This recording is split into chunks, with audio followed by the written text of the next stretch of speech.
প্রথমবারের মতো টি-20 বিশ্বকাপ জয়, সরে দাঁড়ানোর জন্য এর চেয়ে ভালো মঞ্চ আর হতে পারে না। তাই তো বিশ্বকাপ ট্রফিতে চুমু দিতে দিতে অবসরের ঘোষণা দিলেন রবীন্দ্র জাদেজা।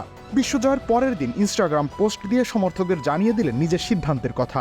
বিশ্বকাপ জিতে যখন উদযাপনে ব্যস্ত ভারত, তখনই টি-20 ফরম্যাট থেকে অবসরের ঘোষণা দিয়ে স্তব্ধতা উপহার দিয়েছিলেন বিরাট কোহলি। খানিক পরে রোহিত শর্মাও একই পথে হেঁটেছিলেন। দুজনেই সংক্ষিপ্ত ফরম্যাট থেকে নিজেদের সরিয়ে নিয়েছেন তরুণদের সুযোগ করে দিতে।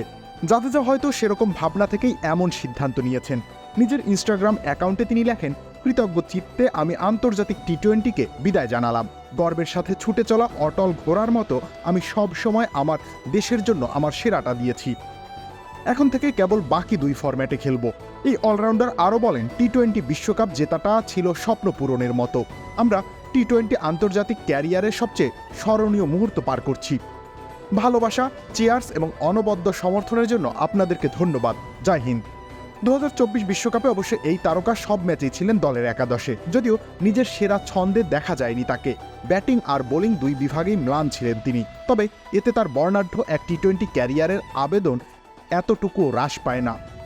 ক্রিকেটের বাকি 2 ফরম্যাটে ভারতের গুরুত্বপূর্ণ সদস্য জাদেজা। আগামী দিনেও সেটা ধরে রাখতে বদ্ধপরিকর থাকবেন তিনি। টি-20 থেকে দ্রুত অবসর অন্তত সেটার ইঙ্গিত দেয়।